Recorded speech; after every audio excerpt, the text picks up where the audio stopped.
Hello and welcome to our deep, kind of sick week of City of Mist, the Reaper Soldiers. Tonight, Only half of us are sick. True, but this is a pretty high number. But tonight we are joined with three of our cast members. We have Spoon playing William, we have Phazon playing Mike, and we have Bloodied playing Blanche. Is it Blanche or Blanche? I forget week to week.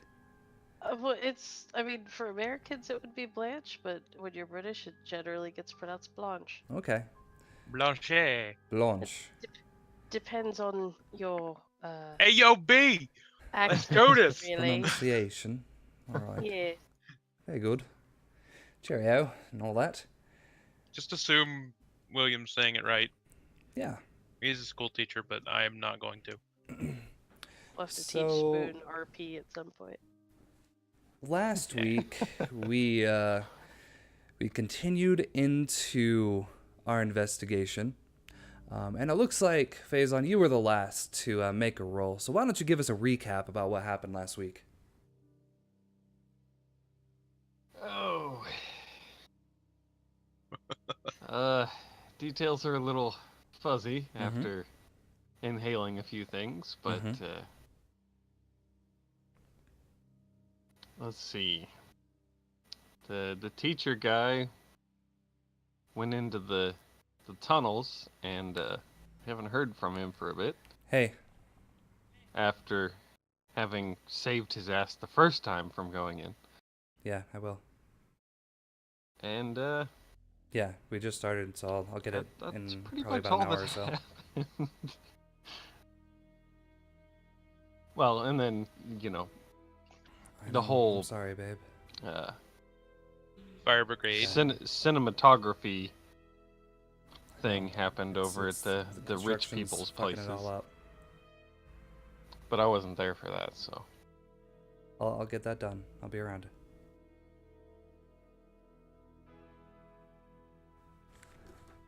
What an excellent recap. All right. Indeed. You expect better from me? No? Details are fuzzy for a very particular reason. I Indeed. expected worse, actually, so... Perfect. So, as we fade back in, we come back into that alley. There's a bit of smoke, kind of a grayish white smoke that seems to hang pretty low that's slowly pouring out of this side little door that seems to head into a cellar or basement or something like that. Mike, you're laying on the dirt.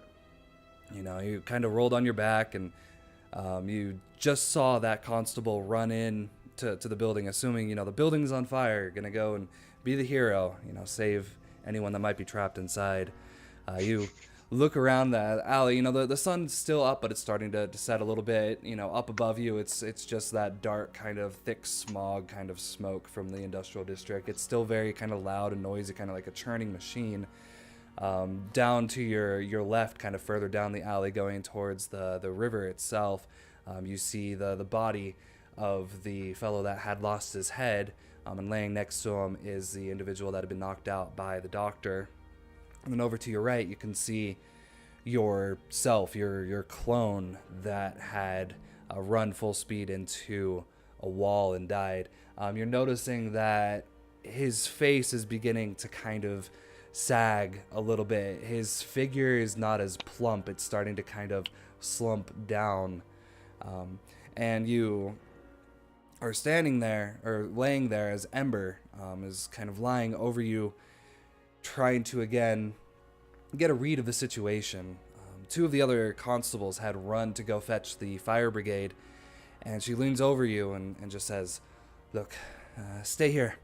Give me a moment. I'm gonna go and see if I can distract them and get them away." And she quickly kind of turns, her hair kind of flowing and her gown flowing, and she quickly runs down the alley. For the moment, the scene gets a little bit quiet. The smoke continues to pour out, but you have a chance to get a better play of the situation, kind of control the situation in case they return. So is there anything that Mike would like to do before these constables and the fire brigade possibly come back to the area?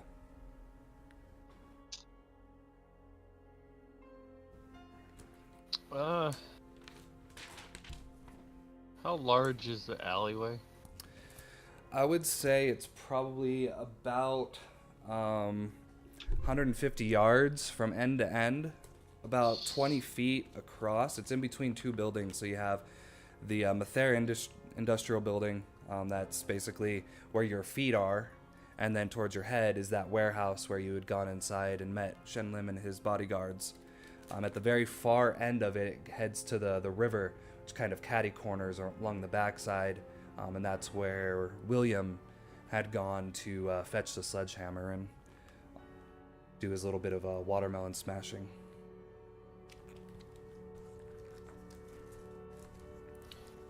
Well, that gets rid of my idea.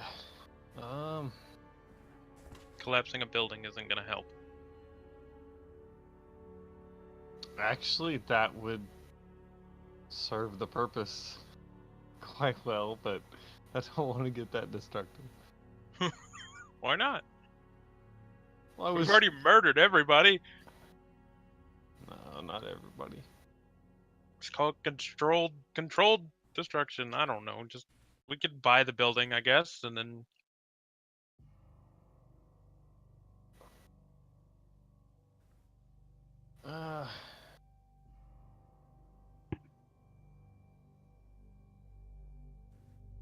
Is there any street vendors? No, I mean, it's the industrial district, so taking a few moments to kind of look around, you see a few of the workers that still occasionally pass by. It's not as many, now you're seeing maybe 2 or 3 every couple minutes or so. Most of them, middle-aged men wearing, overalls, shirts that used to be white and gray that are now just covered in dark stains, various, skin colors, all that kind of stuff.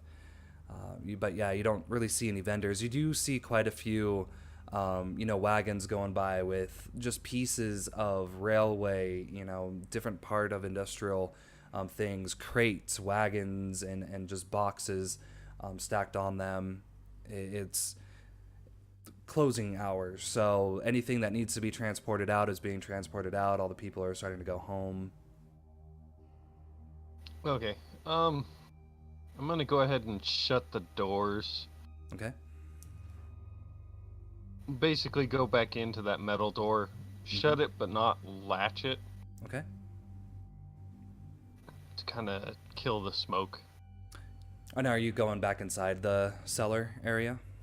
No, I'm staying outside. Okay. So yeah, you go over to the metal door and you slide it across to the point that there's only just a tiny bit of smoke that seems to be coming out of the bottom, but because of just, again, the general smogginess of the area, it kind of starts to blend in a little bit better. Yeah, you kind of take a listen out, and in the distance you can definitely hear the sound of it sounds like bells, and in the old boroughs you would probably be familiar with the sounds of the fire brigade. It's a long kind of gong, but kind of rapid that comes, but it seems like you still have a little bit of time before they would be approaching the area. Is there anything else you want to do in the alley? I want to grab any bodies that are visible in the alleyway and drag them back around behind that shed. Okay. So there's a total of... that there's a total of 3 individual bodies, and then there's the 4th, which is yours. So you have the individual that was in the warehouse that you cut in half. That one, the door is still, it's not completely closed because you came out of it, but you can't necessarily see the body unless you go in there and investigate. Yeah. You have the drugged bodyguard who's not dead. He's just been knocked out by the doctor. He's the one closest to you at kind of the edge leading towards the back.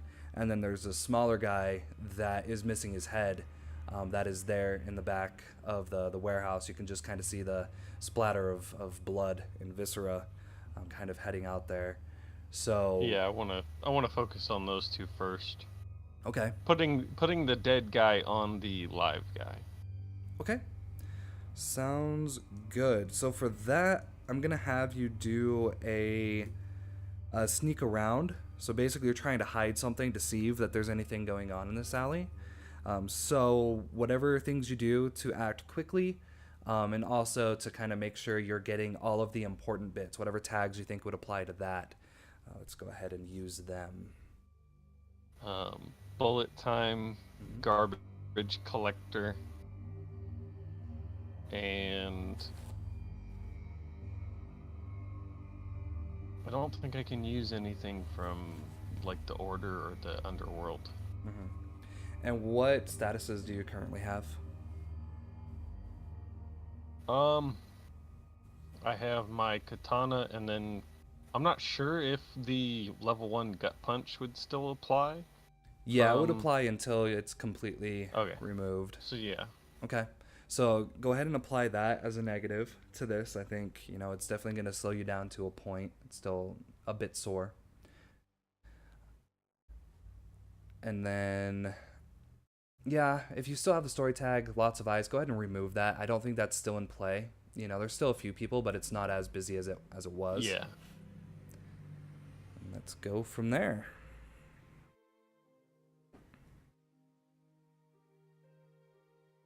Hey. Okay, perfect. I'm So the garbage man. you head in the back. You quickly grab the body of the first guy. All right, so we hop back here and we see Mike kind of run around, grab the body of the headless guy, kind of drag it into the shade, the shed, shove it up to the side. He goes over and he grabs the larger fellow. He notices again that he's sleeping, but his breaths are kind of sparsed out. But there, as you move him in there, there is a bit of kind of a gasp a little bit. You hesitate for a moment. It seems like he's still sleeping, but by moving him, it seems like he might be starting to wake up a little bit. But as that happens, let's go ahead and head over to Blanche. So Blanche, you're riding in your beautiful, handsome cab. Nina Hogan's kind of sitting next to you, still enjoying the flowers, kind of taking a moment to look outside. And as you head out of the mansions, kind of down the hills and make your way into the busy part of the city, you start to see the wall of the gated community, about 10 feet tall, gray stone and with various pillars that kind of keep it held up. Behind it, you can just see the beautiful, green trees and every once in a while the flights of birds back. And eventually you get to the very front of the gate. Nina kind of leans her head out and has a little conversation with the guard that's stationed there. You notice that there's actually a couple guards that seem to be there, a few more that are patrolling around. These large iron bar gates kind of swing open, and your cab begins to make its way into the gated community. Nina kind of calls out to your driver to give him directions as you go through. Have you visited the gated community often, or is this kind of an unusual area for you? Mm-hmm. Not super often, but I'm sure I've been there a few times. Yeah, I mean, you'll know that this is where the wealthier kind of upper class kind of live. So every house has that bit of trying to be as big and unique as it possibly can, but definitely not the size of the houses you're familiar with. Each having their own kind of private drive, a bit of their own kind of front lawn. A lot of them have various gold imagery and statues. It's very, very almost boisterous around here, where everything is almost too beautiful, too upkept, trying to be better than their neighbor. Eventually you arrive at the Hogan home. It's a 3-story kind of white, it almost has like a southern look to it, like a southern almost plantation home kind of style. Large pillars in the front. You notice that there's a red and white kind of ivy theme that wraps around all of them, almost oriental in style. The front area is lined with different kinds of rose bushes and tulips that are all neatly trimmed. And there's a variety of almost like Greek imagery of statues, different kind of gods and all that seem to be lining up the drive as well. The front door has these two very large lion head kind of handles, and they have these single pane kind of curved windows that let you kind of see inside. You can see a bit of light, and you can see a large stairway that seems to head up one of those, again, kind of Victorian, lavish stairways. As your carriage rounds around the side, Butler opens the door and begins to make their way down the drive. At first kind of inquisitive, wondering who is this kind of arriving at our doorstep, and after seeing Nina through the door, he comes over. Miss Hogan, very nice for you to return. I wasn't expecting you so quickly. Are you in the mood for some tea? I was just about to get some of that started. And she kind of ushers, oh, no, Alfred, I think I might actually go for a rest. And she turns to you. Would you like to come inside for a drink or anything, dear? You were so kind to give me this ride. Thank you for the offer, but I do have business in the city that I need to take care of, so just wanted to see you home safely. Oh, but of course. I have no doubt we'll be seeing quite a bit of each other, so I do appreciate that. And she kind of gives you a small smile and pats you on the leg, grabs her flowers and begins to make her way. She kind of stands and gives you a nice little wave, and then turns to head inside the home. With the doors open, you can see that there's a large piano that kind of sits in the front parlor area. There's a lot of paintings that you can kind of see on the wall inside, this large red rug that seems to run from the entranceway up these stairs. It seems like a fairly lavish home, but again, it all seems a bit too much. It doesn't seem like it's there necessarily for purpose, more just to say, we have it and you don't. It's very ostentatious. Exactly. So as she makes her way, the driver kind of leans down and asks, where would you like to go? Are you looking to return home? Library, please. Oh, of course. And he begins to make his way to, I believe we called it the Heritage Library?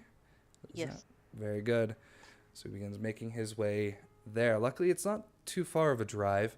You head back through the gated community, kind of down those hills, out the gate, and you actually just kind of cut across the street, and you begin to enter the far northern side of the blue-collar district. The houses go from lavish to more cookie-cutter. Everything is very similar. Again, tall tenements and apartment-style homes where multiple families kind of live on top of each other.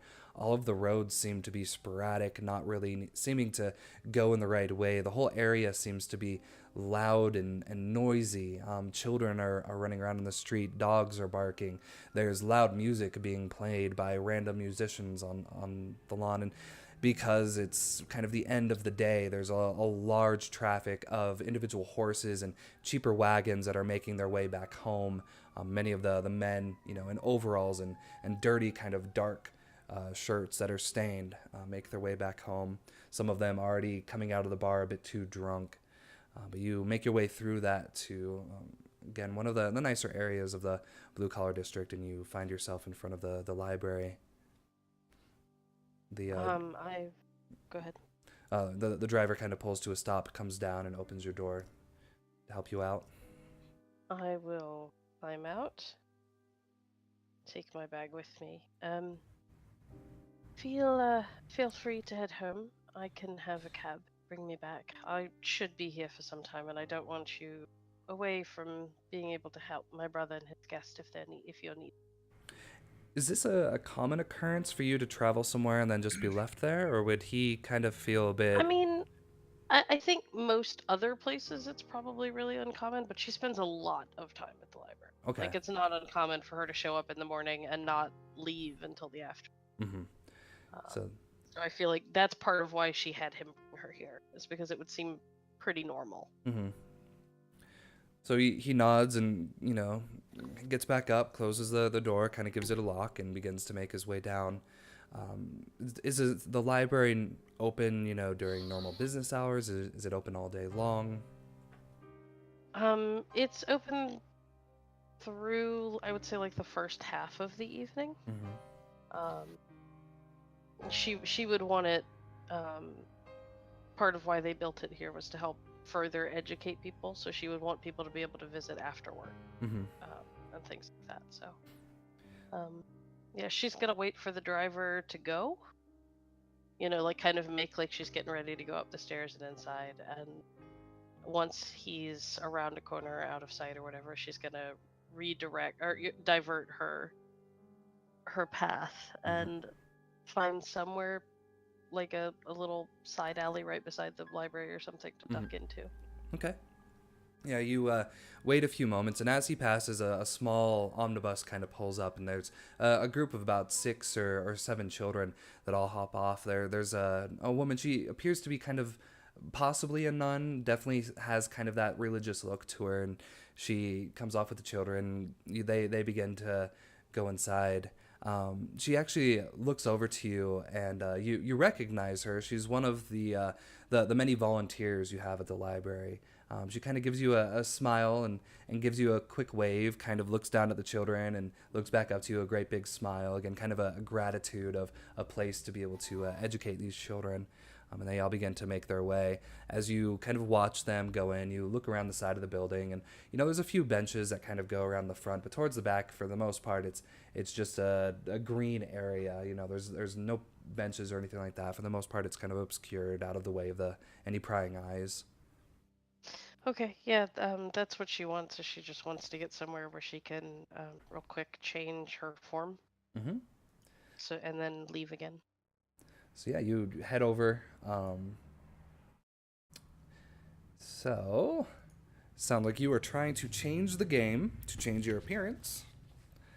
So what we'll do is any tags you feel are going to be useful to make the appearance as realistic and as you think it'll be, we can go ahead and change the game. This will give you you can either create it will create you a story tag. So whatever your current look is, that will be what the story tag lists. So if it's old woman or young man or whatever the case might be. And then we can give you a status of disguised as well, depending on how many power you have. So if you don't have a lot of power, you'll still have the story tag of saying I am the old woman, but maybe it's not as good of a disguise as you might want it to be. Whereas if you're spending a lot of power to do it, chances are it's going to be a really good disguise, and you're going to have a bit of a higher status on it. Okay. Well, I'm gonna go for a shape for all occasions. Cast magic spells and impeccable appearance. Okay. Perfect. You said change the game? That is correct. Yep. Oh. Okay. That's still okay. So you still get a tier of 3. It just means you have access to the first 3. So you can still create a story tag. So that'll be 1. So what are you changing into? I want to change into like I'm trying to think of like a woman that would normally be seen in like warehouse work. Okay. Like a seamstress? Like a seamstress, or even like a washerwoman in like a linen factory or something like that. Something that's a little ratty but doesn't stick out too much. You know what I mean? Yeah. So a blue collar woman. Yes. Perfect. So then you would be able to take one of your status cards and give yourself a tier 2 disguised status. Okay. What is that, a story tag? So that would actually be a status tag. So the one that looks like a medic box. Right. Sorry. No reason to apologize. This is the first time you've done it, so you are good. All right, got it. Does when you do these transformations, is there any part of you that always stays the same? I think her hair would always be the same color. Okay. Like unless she specifically went out of her way to change it. Like if she's not looking to become a specific person, but just to adopt a persona, her hair is always going to be the same color. So it's always that very, very rich, vibrant auburn. And it's just not something that she thinks to change. And then give us an idea of like what does this actually look like? Does this seem to be a spell that just changes the way people perceive you? Are you actually changing into this? Like, do your clothes and everything morph into it? Yeah, she like physically changes to look like it. So it's like there's this moment where everything kind of goes a little blurry around her, and then slowly from like the ground up to her, up, it slowly starts to come into focus. And as it does, like the very opulent, you know, like she had on shifts into something that's a little bit weird, more muted colors. You know, looks like it's seen some wear and tear.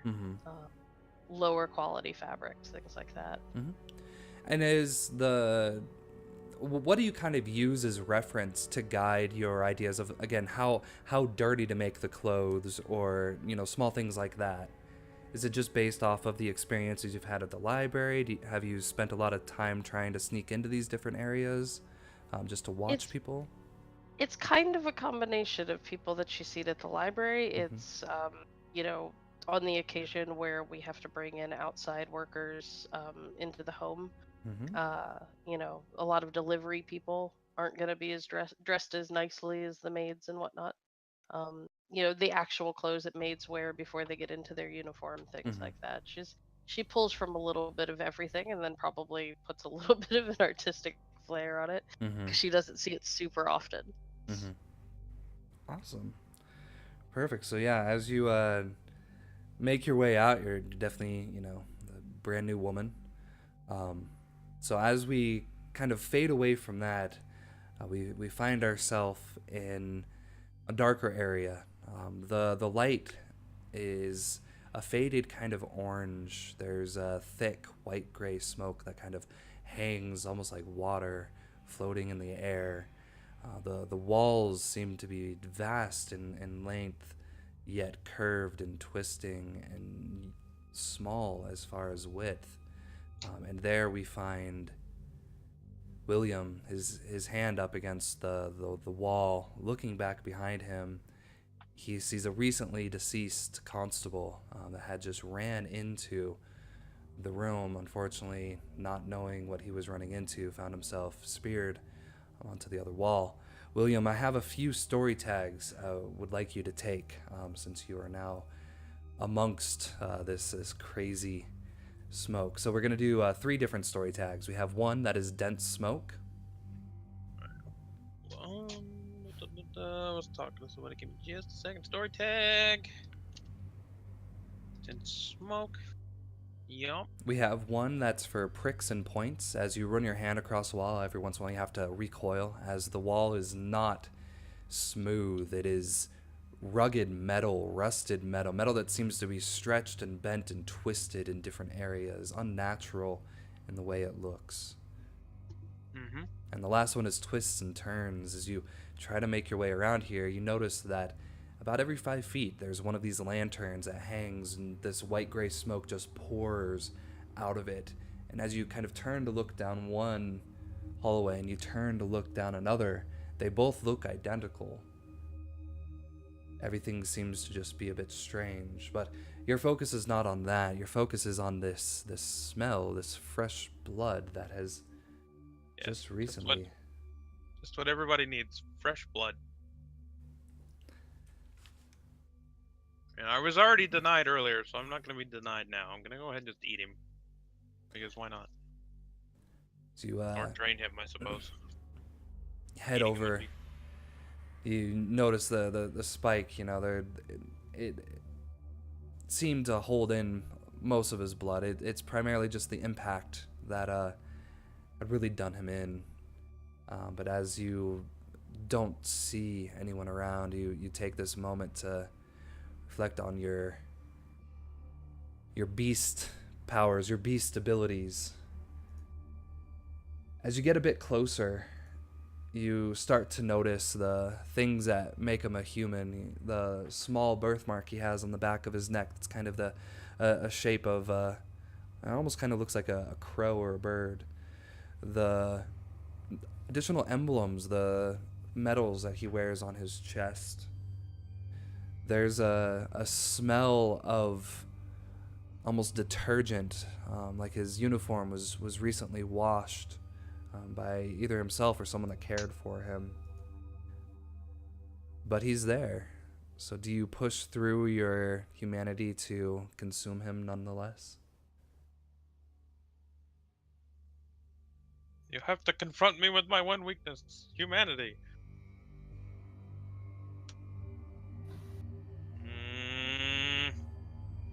So you can feel that in this moment, you know that consuming this body, it's going to grant you more powers.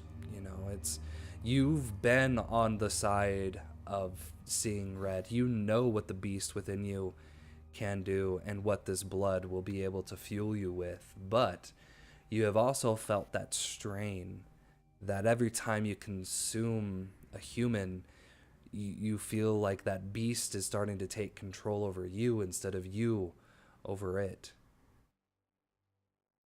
No, I think I'll hold off. I'll fight it. It'll be okay. I don't need it. I mean, his body is still there, though. Do you search over his body or anything like that? Yeah, I'll probably pat him down, see what he's got. Okay. So as you kind of go down his side, you feel that he has a billy club kind of hanging from a holster. He has a pair of handcuffs and a small, thing of keys on him. Reaching through his pockets, you feel a small kind of a flat book, a wallet. You reach in, you pull that out. It has maybe about $20 in it, but there's a small personal ID card. It has him named as Sergeant Roland Marsh. And as you kind of look over his uniform, you recognize that this is not just a normal constable. This is actually a sergeant, someone that's a bit higher in rank.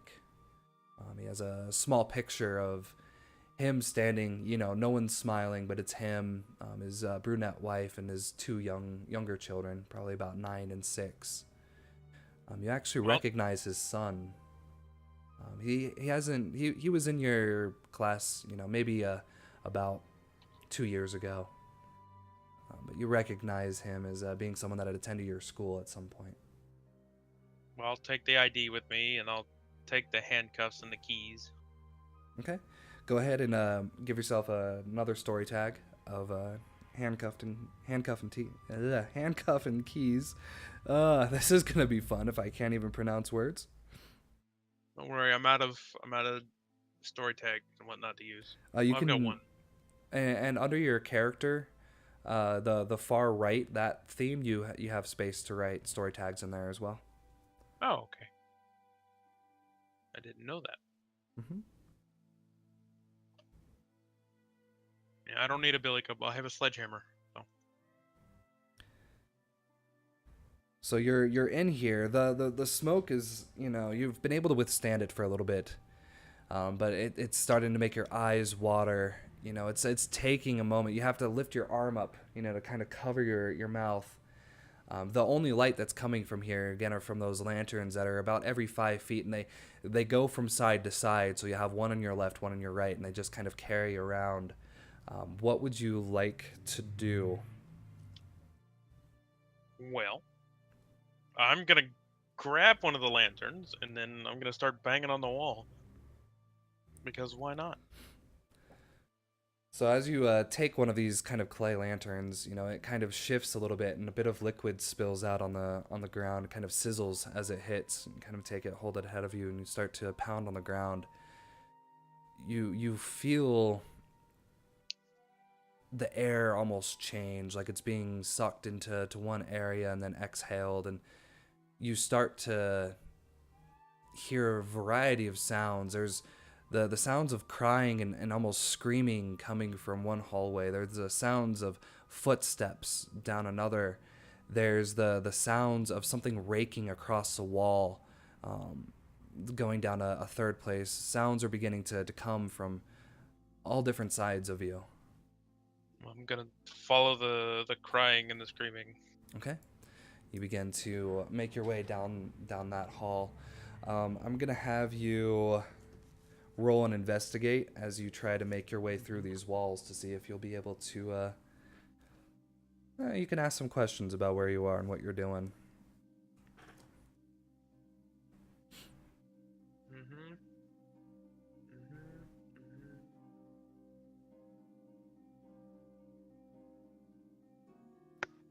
Yep.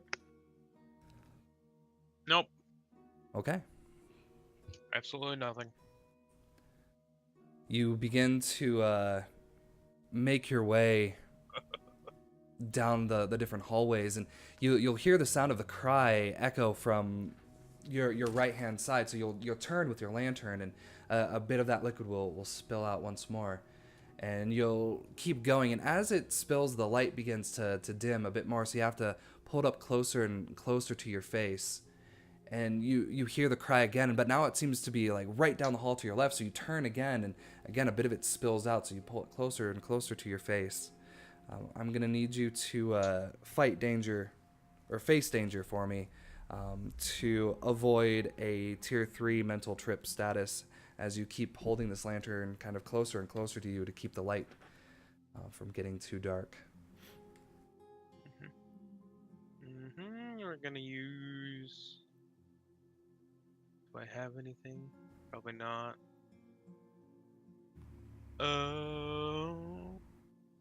Just use Indomitable, I guess. That's about all I have. Okay. I don't know what I have to... I still have that lightheaded status. Does that... You do. I'm gonna. This is basically the same status. So yeah, I would say it probably affects your ability to, since you're still kind of being affected by the same thing that's about to affect you even more. Alright, so... Face danger? That's correct. Yep. Okay. So with that would be a tier 2. So you'll mark your mental. You'll basically replace your current status with a tier 2 mental trip status. Mm-hmm. The lantern in your hand begins to go out, and you can see something laying down in the distance. It's right at the far edge of the lantern, about 10 feet down. You see what might be a foot or something like that. And you begin to make your way towards it. In the meantime, Mike, you start to hear the sound of bells coming closer and closer to you. Kind of hesitate for a moment, and you start to see about 6 of the fire brigade. They come charging down the street. You take a moment to kind of watch,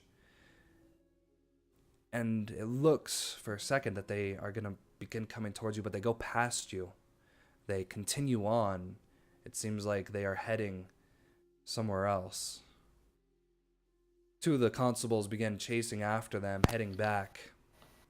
One of them stops, kind of looks down the alley. It seems like he's a bit confused. He feels like this might be the right place, but it doesn't look the same. He seems to be a bit disoriented. But he sees you at the end, and he begins making his way towards you.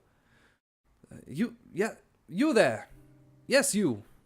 Kind of points. Come here. Kind of imitating the different workers that I had watched walk past. I just kind of shoulders slouched, kind of just droning over to him.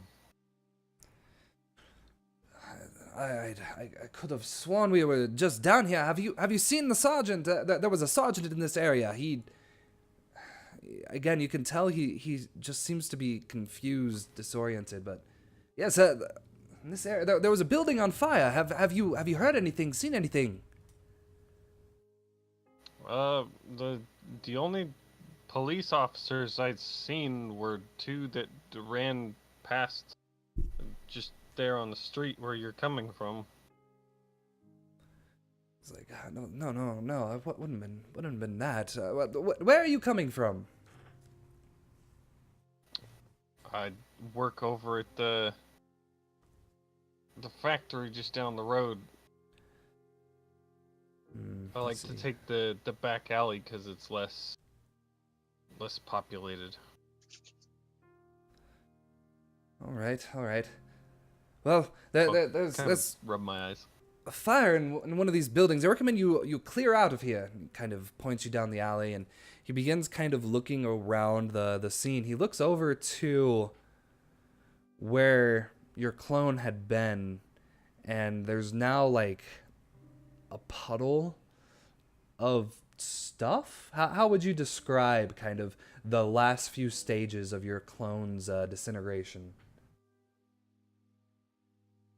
Well, it's just kind of like a, wouldn't really call it a mucus, but it's basically just like a black, not if you, it's almost like a goo where if you were to pick it up it would kind of stretch a little bit, but then it would just snap back into itself. Okay, so it's like Play-Doh, something like that. Kind of a little more watery. Yeah, melted melted Play-Doh. Yeah. Ew. Yeah, he notices like this weird peach, dark kind of colored puddle, and he goes over, pulls out his baton, and he kind of starts poking at it. As he does, you notice that where he's leaning, if he looks over to his left, he's gonna see the smoke coming from underneath the door. What do you want to do?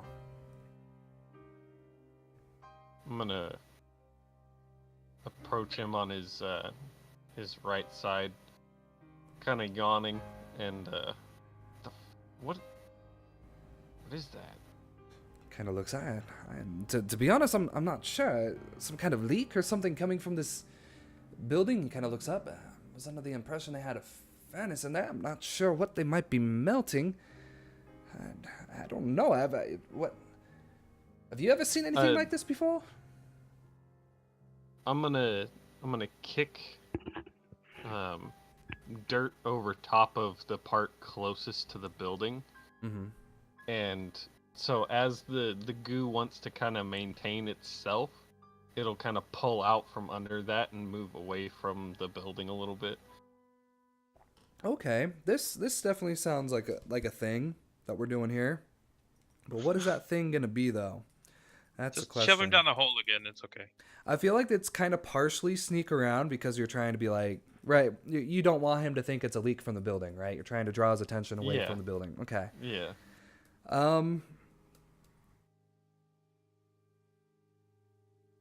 Yeah, let's do another sneak around to basically see if he's gonna notice what you're doing. If he can be distracted enough. I'm assuming summon an army of clones would work here because it's attached to that in a way. What do you think? He's not gonna notice. Just another like 5 people show Well, up. no, out of it's nowhere? basically he's using it as his knowledge source of knowing Yeah. what exactly this is. Yeah. Yeah, I'll give you It's a that. little of a stretch, but Yeah. We'll go with that. We'll go with that. Do you have any current statuses? Oh yeah, you do. You have. I don't think those statuses are gonna affect you. Your punch in the gut I mean, status. I do have a katana. But yeah, but would- that's Would that be somewhat would he could I make that like a plus because he would might notice it? I'm not sure if he's noticed it yet. What are you trying to do? You gonna just murder him? Because you have it on your back, right? Yeah. Yeah. I'm not sure if he would have noticed it yet, because he saw you, tried to wave you off, and then he looked directly at the pile of goo. So it might become a negative at some point, but I don't think it's going to play a part in this role necessarily. You're just trying to kick dirt to make this thing retract. Can I also use the weakness tag of wet and smelly? Oh god. I mean, I know it's a detriment to the roll, but if I succeed, it might play into it well.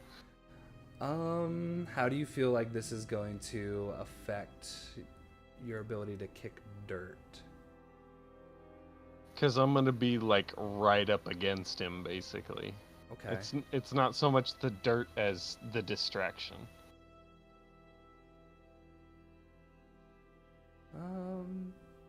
Sure. Yeah. I'll give you that.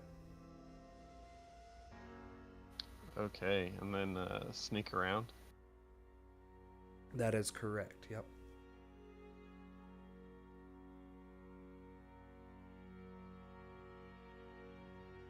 Yeah. Okay.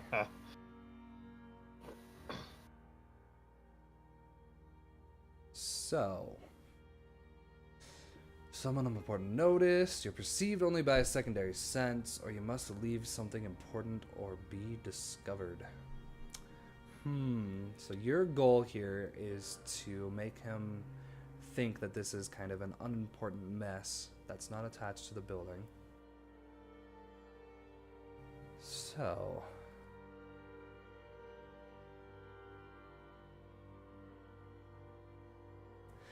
I think, I'll give you an option here. I think if you do this and you leave, he'll kind of realize that it's not important and he'll leave as well.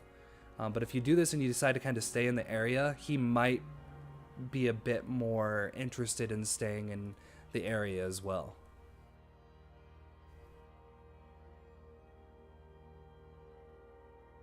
Yes, everybody leave me. I get it. Everybody leave the big scary man to fight the other big I'm not scary saying you man have to in leave the for smoky good, but dungeon. you know, Well, at yeah. least leave. Basically, for I him have to at think least you've circle left. a couple of blocks. Yeah.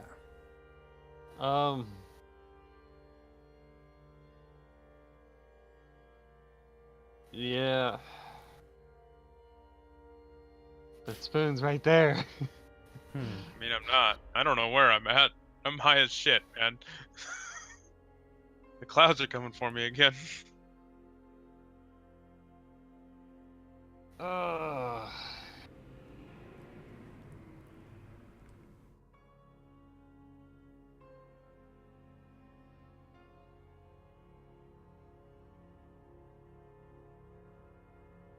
I could have fun either way, though.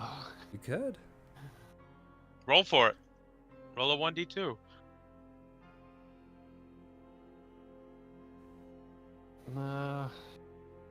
You know you wanna. We'll take the easy road and I'll circle the block. Okay.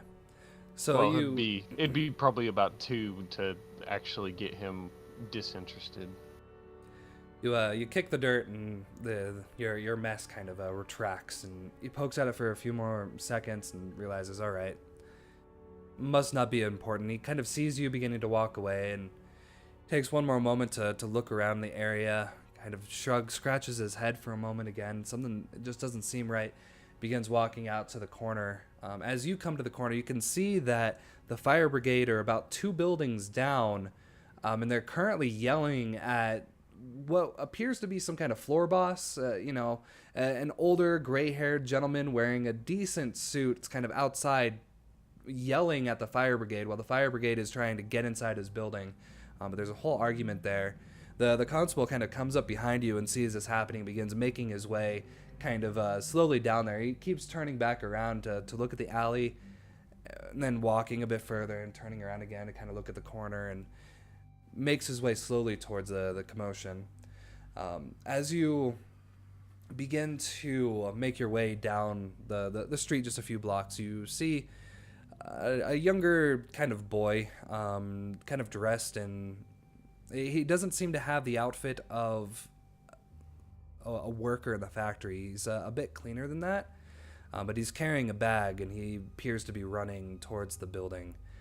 And that's when we'll fade back over to Blanche. So you've... Wait, which building? He's making his way towards the alley to Mather Industries. Okay, Mather. Okay. Mm-hmm. So Blanche, we've kind of seen you morph into this blue-collar worker. You've kind of made your way outside of the library, the side little area. You have your bag in your hand. You have a plan. What is that plan? What would you like to do? I'm gonna start making my way across town to where everybody else is. Okay. To the address that I was at. Are you gonna try to get... If I need to, I'll find some sort of transportation. So yeah, I mean, from the blue-collar district, you have a few options. You can either try to hire a cab. You can get on the railway, which has scheduled times to go from the industrial district to the blue-collar. Right now, most of the trains are heading the opposite direction, kind of bringing workers from there back home. But there's still, the option to get a railway there. Or you can try to... I have a feeling there's probably some connections you would have just because of your name to be able to get things, but that might not work so well for your disguise. So walking, probably going to be a while to get there. carriage or some kind of train could probably get you there much faster. I'm gonna go for when's the next scheduled train? So it's probably about 5:30 at this point. So if you make it quick, there's actually one leaving right now. Then I will hightail it to try and catch a train. All right, go ahead and give me a take the risk to see if you're gonna get there in time before it leaves. Okay. I don't know. Run for the train, woman, run! Help us! One of us is probably gonna die! 90-year-old lady just takes off booking it. She's not 90. She's still young. She's just blue collar. Beating world records trying to make the train. Good lord, I don't think I have anything to help with this. Okay. Okay. I'll just go with it.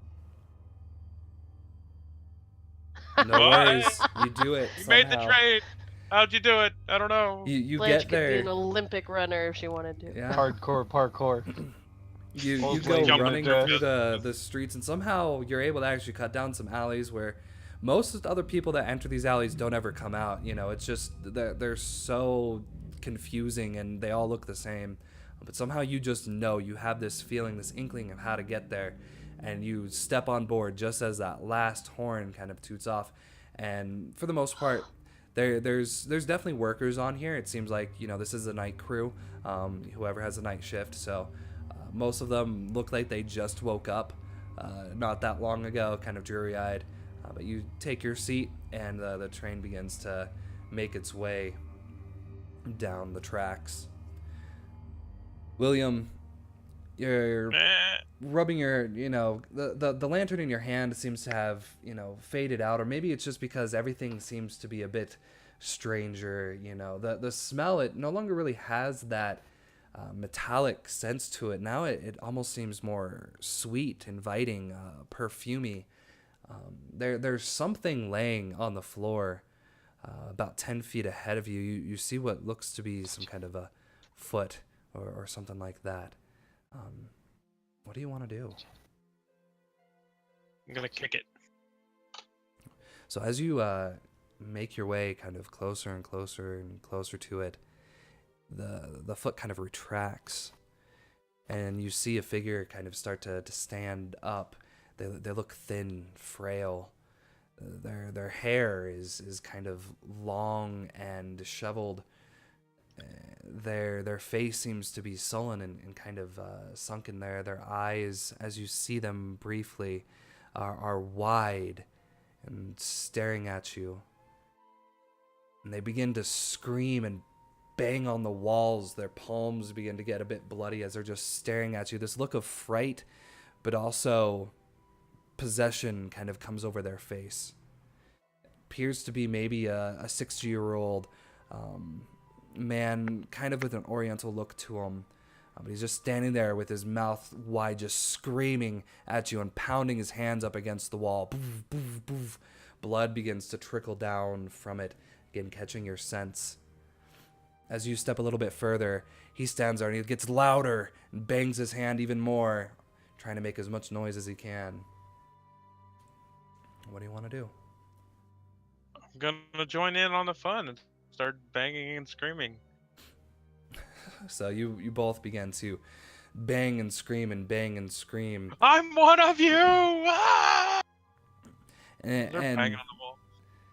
their head kind of twists, almost like animalistic a bit to look at you. And he reaches down and he grabs some dirt. And with the blood now from his hands, it kind of turns into this ball of dirt. And he goes and he throws it at you. I'm gonna throw the lantern at him. Okay. You take the lantern. Are you what's your intention? I guess I should ask. I don't know. That's a reflex. I'm high as shit. Okay. I'm just throwing. He threw something, so I'm throwing something. Whether it hits him or not, I don't know, but I'm just throwing it. All right. This sounds like a hit with all you've got. Yeah.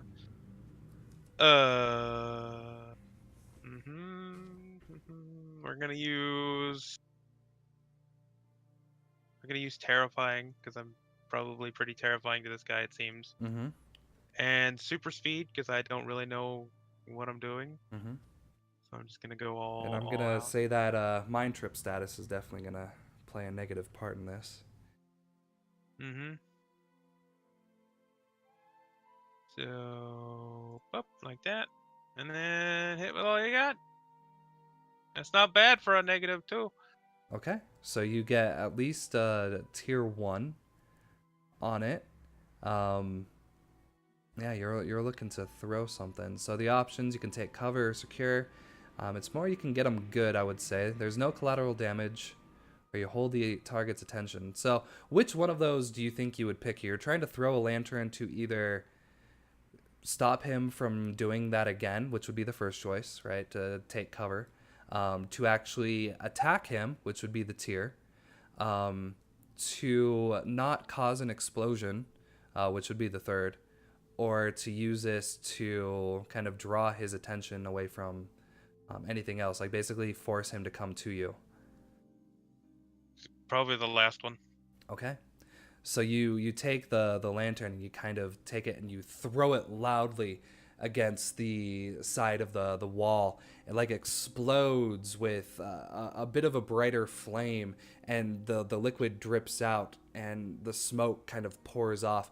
He looks over and he's angered. You just destroyed something that he's been surviving off of, and he just goes and he begins running at you, just screaming, his arms just wailing in the air, and he starts charging at you. I'm gonna hug him. Okay, go ahead and go toe to toe to get control of him. Yeah. We're gonna use predictive foe's next move, Okay. indomitable, and ultimate fighter. Okay.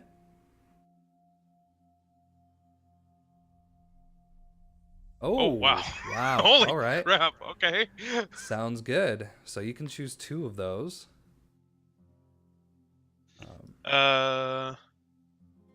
So I'm gonna achieve my goal of Okay. just putting him in like a hug. Yep. And then I'm gonna give him a hug status of 3. Okay.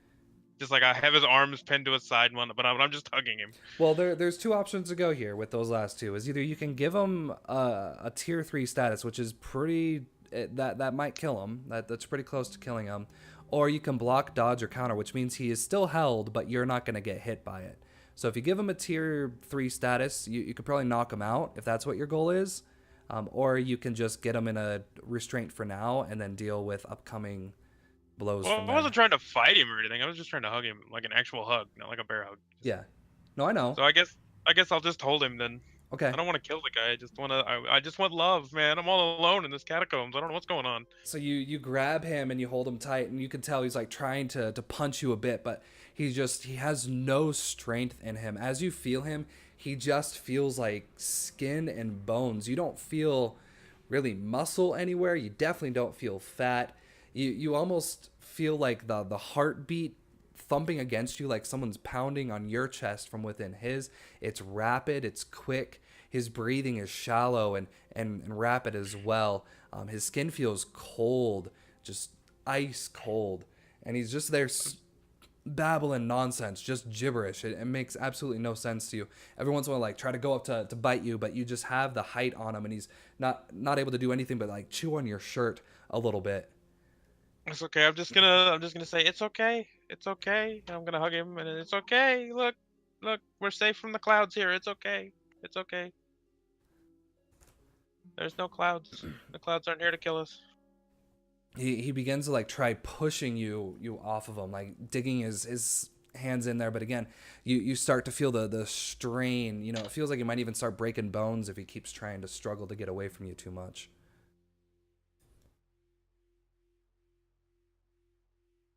I don't know. I'll just let him go.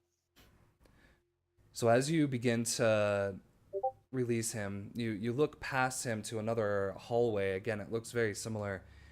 and you see movement go from right to left. It's quick. You only just see the flash of something, and then the smoke kind of follows it a bit. But as you release him, he looks at you, and then he goes to just punch you right in the chin. What do you want to do? I'm just gonna walk past him. Okay, so you're basically just going to try to... Past him or through him, it doesn't matter. I'm following whatever motion that is. I've already moved on. I've forgotten he's here already. So you're basically trying to avoid caring about the hit? I suppose so, yeah. Okay. So I would say this is a face danger, as you're just going to say, look, doesn't matter anymore. Go ahead, face danger. This would be for a tier 2 bruise status that he's going to go to hit you with. Yeah, Indomitable, and Ultimate Fighter, and martial arts, because I'm just used to taking hits. And face danger? Yeah, I'm going to say, let's see. So what do we have in here? Yeah, the mental trip, definitely going to take place there. I don't think any of the story tags will for this one, so... Face danger! Nice. Aha, screw you! Take that, old man! He hits you, but there's just no strength behind it at all. And he seems like he exerts all the energy to just reach up and have to almost lift up off the air to catch you by the chin. But he just falls back, just breathless, just trying to catch his breath up against the back of the wall. And you begin to make your way down towards the edge of the wall. Mike, you've made your way past a couple of the buildings and kind of are beginning to cut around. And as you make your way back towards the alley, you can see that the shouting match has ceased. The leader of the fire brigade is kind of standing there yelling at the constables at this point, and they're all kind of looking at each other very confused. It seems whatever Ember had said or done definitely seemed to have worked, because they don't know what the hell's going on. You make your way kind of back towards the alley, and you can see that this younger boy is kind of standing there with a bag, and he seems to be looking for someone.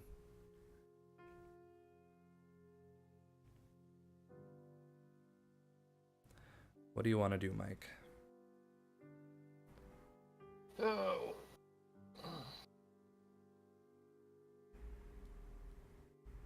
I'm gonna circle around, because you said he walked into the alleyway? Yeah, he's carrying a bag and kind of trotted into the alleyway. He's now kind of stopped looking around like he was expecting to see someone here. I'm gonna walk around behind to where that shed was, and then walk out from behind that to where he can see me. Yeah, as you just kind of act like I'm supposed to be there. Kind of looks over to you in a moment, you know, recognizes that you're not the person he's looking for, and just continues to kind of be a bit confused, standing there. Kind of goes and leans against the wall. He steps in that goop, and he kind of looks down, kind of wipes his shoe off a little bit, and after a few moments, you see him go towards the door, towards the basement.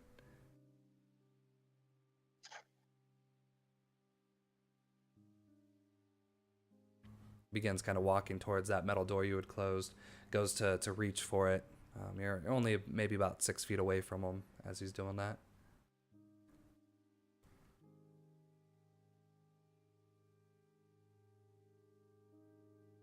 I'm gonna walk over to him and ask him if he was the one that I'm looking for. He pauses. Or expecting. He pauses with his hand kind of on the metal latch and looks over to you. No, I'm afraid I'm... No, do you by chance know Miss Astor? I was expecting to see her here. I was supposed to leave a package for her. Yes, sir. She is off doing a little work for me. That package was meant for me. She is typically the one that does those things, but as she is busy. Yeah, that sounds like you're trying to convince a bit. Just a wee bit. A lot of it. A lot of bit.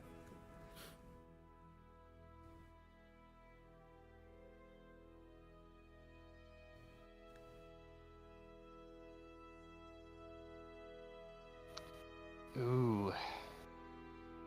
You might be screwed there, The- mate. You have nothing the- to convince people with.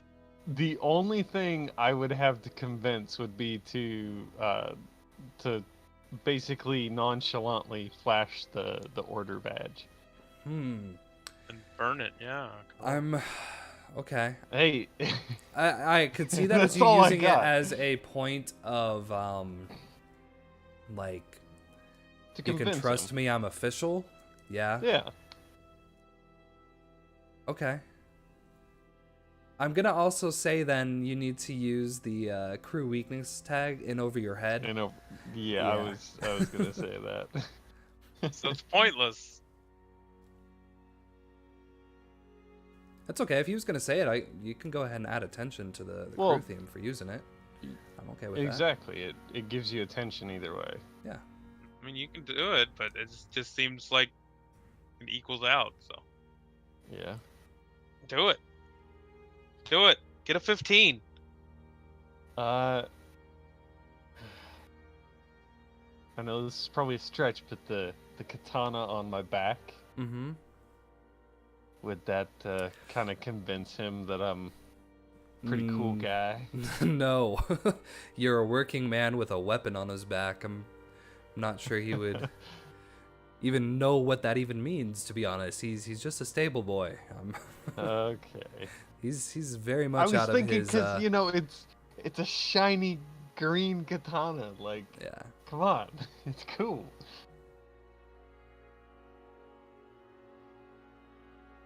Okay, convince. Indeed.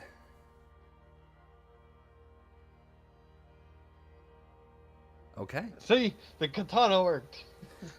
He Yeah, kind of looks at the badge for a moment, and even though he's never really seen Blanche, possess anything like that, there's definitely a sense of, okay, I can trust you. He might not know exactly why, but he hands you the bag. It's a small little brown kind of leather bag. Doesn't seem to have too much in it, but he kind of hands this to you. All right.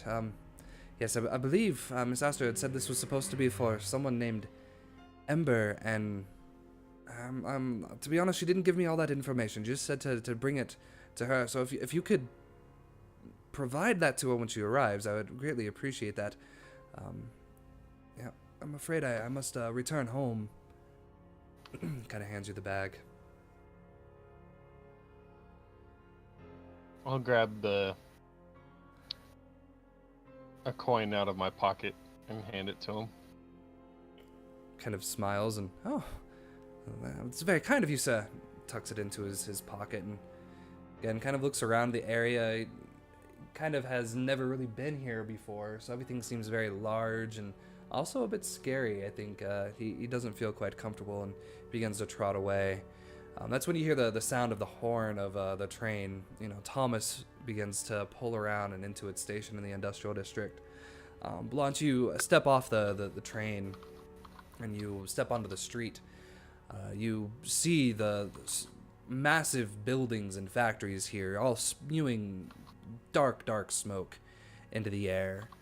The streets are still busy, not as packed. There's carts of various sizes moving around. But what calls your attention is a small, well, it looks like a wagon, but on top of it is a metal contraption. It might be something that you've seen before, but it's a steam engine, something that is operated by the fire brigade. Around it, there's about 6 of the firemen wearing their dark, black and blue outfits, their very large hat, their gold emblems on their hats, all very kind of proud and boisterous. A few of them holding kind of axes over their shoulders, and then there's 2 constables standing there, and they're all having this argument down the way about maybe 6 buildings down. You can see the gold emblem of Mathera Industries there on the right-hand side. A tall brick building with a ring of glass that goes around the top level of it. Dark black soot has kind of tainted all of those windows, so they're not very clear anymore. And on top, there's a few chimneys, large chimneys that are just pumping out dark black smoke. You can see there's 2 doors to the front of it. A larger door that seems to be for carts and machines to possibly enter, and then a smaller door that seems to be more for personnel. What would you like to do? I'm gonna cross to the opposite side of the street from where the cart is and make my way towards Mathera Industries. Okay. Save me from the clouds. You begin to walk by. You notice that the building itself, throughout the lights, it's starting to reflect the very little kind of light, almost light gray light that's coming from the sun now as the clouds are beginning to cover it. You walk to the front of the door, and you can hear the sound of just churning and metal almost all around you. It seems like the entire place is just groaning, deep kind of guttural sounds. To the left of the building, you notice there's a little bit of an alley. You kind of peek around and you see that there's a larger man standing down by a door that rests on the side of Mathera Industries. Kind of seems like a little shack or side entrance. He's standing there, and he's holding the brown bag that you had sent with the stable boy just a little while ago. Okay. The dossiers I got on everyone have pictures, right? So yeah, you would recognize I would him. know. Okay. Mm-hmm. I'm gonna head in his direction. So, Mike, you see a woman. She looks like any other factory worker you would have seen passing through the various crowds. She begins to make her way down the alley. Halt! Who goes there? Oh, dear. It is I, the town guard. Pay 5 What? gold or be banished. Mike, is it? Yes, ma'am. What the? I believe that's mine. And I'll hold my hand out for the bag. Oops. I was given to believe that there would be more of you here. Yeah. Stretching my hand and dropping the bag into her possession. 2 of them went that away. 1 of them went that away. And the other one's high in the cave. Hi. You don't know. In there, and you haven't gone in after them.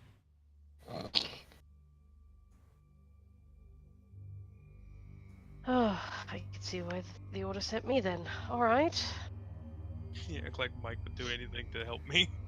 As you're all having this conversation, Blanche, you notice a sign of movement, and coming out from the far edge of the building is a gentleman, probably about 6'3", fairly large, kind of strongman type. He has a dark black suit on, and he's carrying a gun. He seems to be very woozy as he makes his way around, but as he turns the corner, he sees someone that he has seen recently, and you see him try to begin to raise his arm up and begin to aim it at Mike. What do you want to do? I'm gonna try to push Mike out of the way. Okay. That's Just a lot of hold man. it down and try to push him. Man. The last person that tried to push me out of the way broke his back. To My be back fair, is- you were on top of that person, so slightly different. Yeah, I'm gonna say this is definitely take the risk because there's so many risks involved in this. Luckily, you have a positive status to add to this because he is currently at a tier 2 dazed, based off of some drugging by the doctor that's no longer here. So go ahead and add your power tags, but then we'll also have you add a +2 on the very top as well to this roll. His vision is not all that clear. Could I use glimpses of the future to give her, like, she's getting a slight boost on her reaction time because she saw it coming? Yeah, I almost feel like maybe as you're getting handed the bag, like you touch his hand and you see this glimpse of like or you hear like the shot of the gun go off or something like that before it actually does. So yeah, that'd be perfect. And Mike, I don't have we actually set up the help and hurt with the new characters yet? My brain's kind of foggy. So I would say you give us pluses or minuses to whatever we need. Like yeah. A 1. So I would say if you want to in this situation, you'll feel her starting to try to move you, and you can definitely try to help her. Maybe she won't need it. I'll leave that up to you, but you definitely have 1 point you can spend during this time. You both will have 1 point help or hurt you can spend during this time with Blanche. Okay.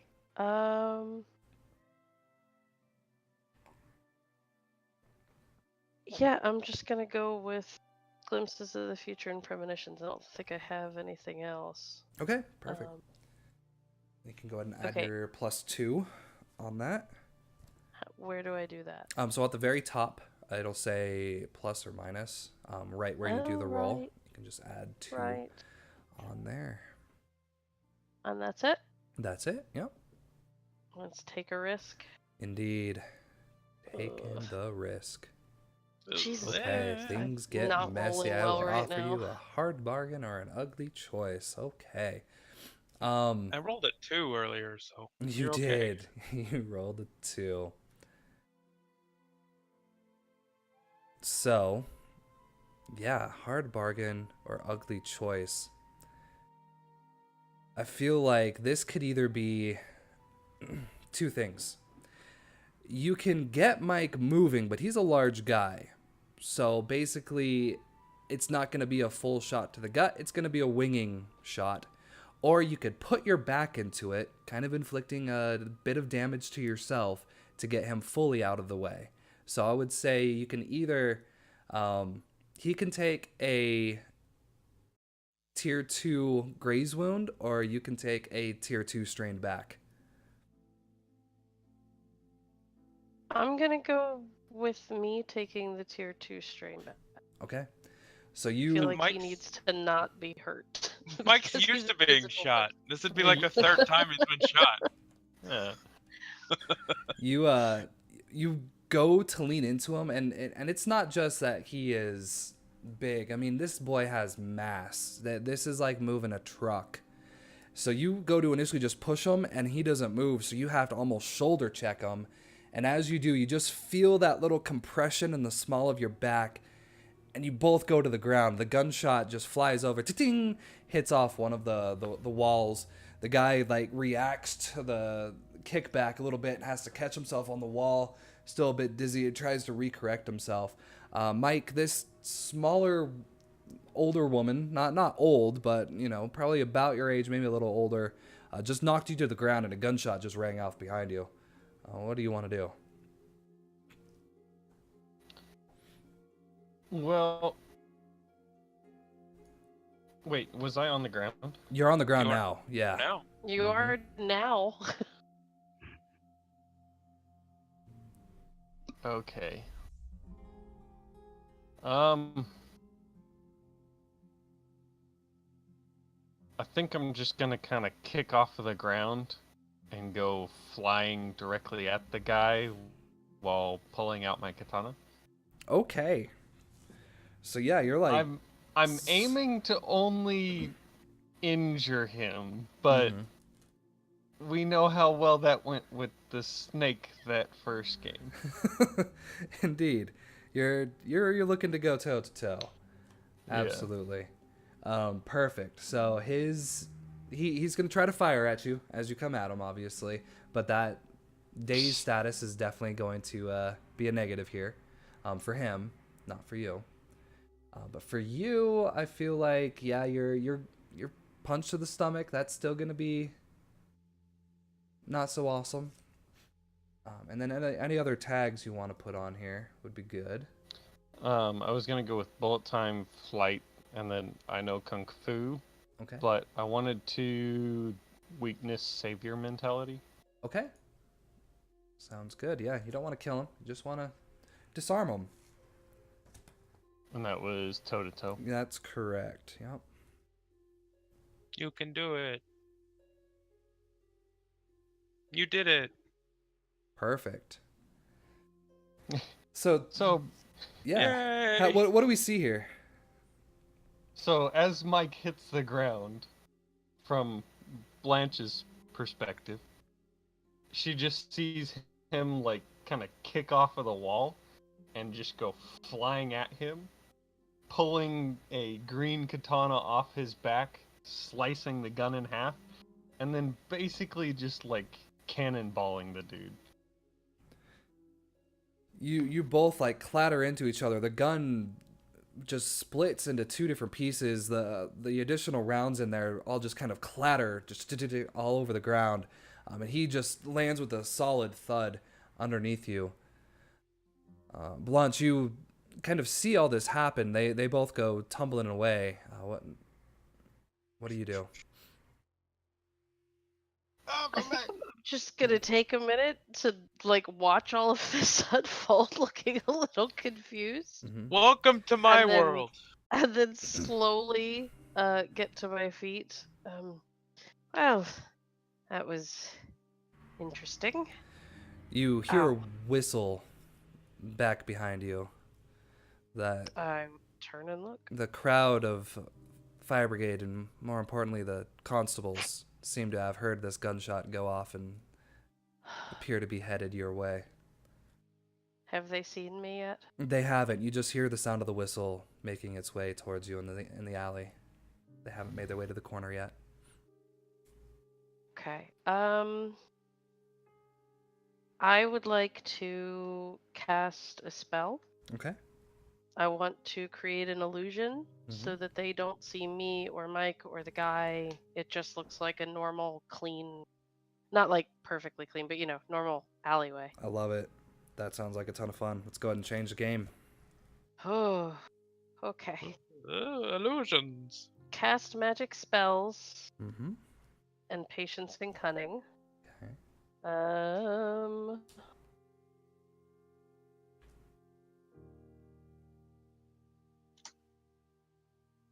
Hmm.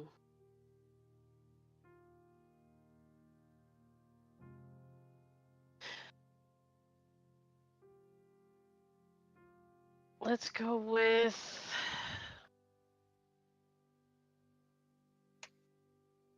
See Beyond the Mist.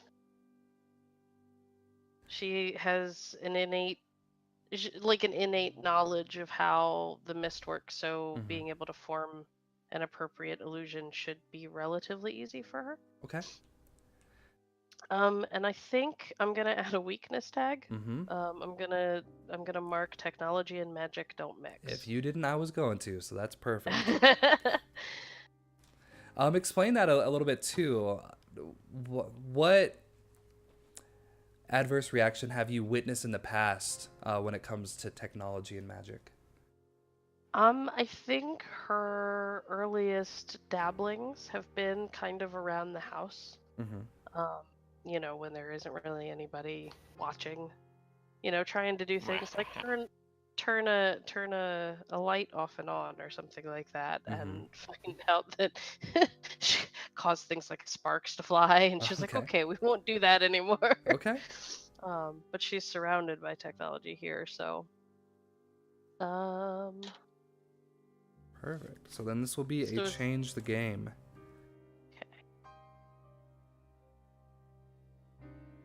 Okay. Mild? So you still get a tier 2 where you can basically create a story tag. So the story tag is going to be your illusion. And then you can save one to basically add to that. So that could be if anyone tries to peer past it, you could, create a status or something like that. Either that, or you could actually be causing the constables themselves to be taking a tier 2 status, where it's going to be not necessarily an illusion that's occurring in the actual world, but more an illusion that's occurring just in their mind. Okay. I'm going with the actual world because I want it to affect anybody else who may stumble on all of this mess. Okay. What mess? We don't make messes.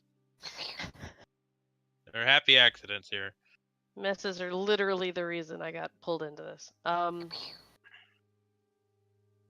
only Okay. do what's good So for the community. So what do I do now? you're going to create a story tag. Maybe let's call it, you know, an empty alley, something like that. Or just say illusion, you know, whatever you prefer. Basically, Okay. what that is now you have changed the scene. So if anybody just looks down the alley, it's going to look like an empty alley. You know, it's going to be completely fine. And then you keep Even one though of... there's gunshots coming from said alley. Well, luckily there was only one, and the gun's I now know, I'm just destroyed.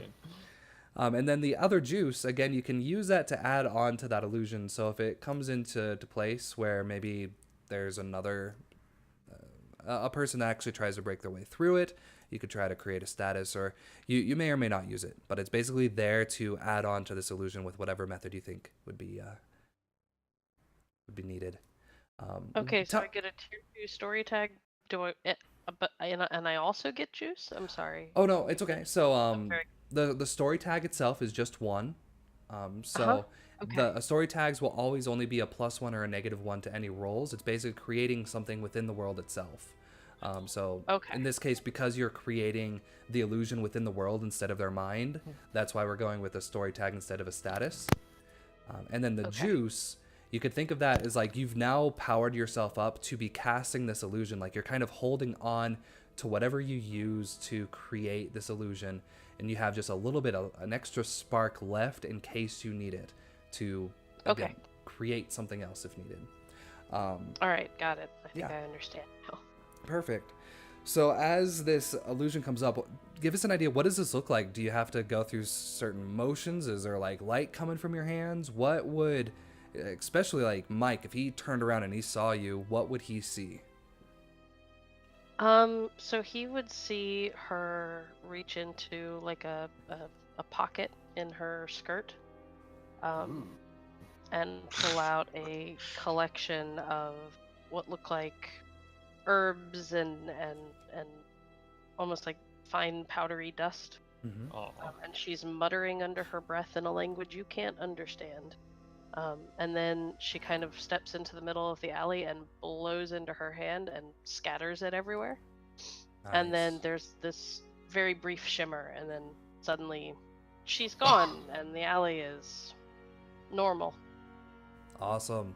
So as we see this scene where the camera's pulling away from Blanche, she reaches in, she blows, and the screen kind of fades away from her standing there, Mike and the other bodyguard kind of in a pile in the back, a bit of smoke coming out from under the stairway or under the doorway, and the alley just turns completely clean. The road and everything looks natural as if it hasn't been touched for a while. The camera pulls back a little bit more, and we see the constables making their way to the corner, and that's where we're going to take our first break. Get some more water, and I can get my medicine, and whatever else we need. And I did it. Liquid first. Good job. That's awesome. I love it. Magic. Perfect. We will be back in about 5 minutes. Okay.